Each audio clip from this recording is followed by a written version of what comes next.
Good evening. I am Dr. Puneet Rana Arora, Director for Center of Infertility and Assisted Reproduction and a Senior Consultant at Millen Fertility. At the outset, I would like to thank Indian Fertility Society for giving me this opportunity to speak on an excellent topic which is scheduled for 10th of November 2020 from 3 p.m. onwards. I would be speaking on fertility preservation techniques, basic understanding. As the cancer survivorship is increasing, the concept of fertility preservation becomes an important quality of life issue. Hence, I will be discussing on various techniques available in this specialty.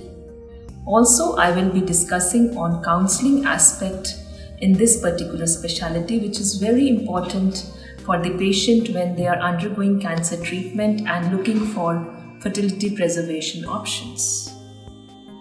I would like to thank Zydus for this wonderful initiative. I would also like to thank DocMote for providing an excellent platform to perform this kind of meetings. Thank you.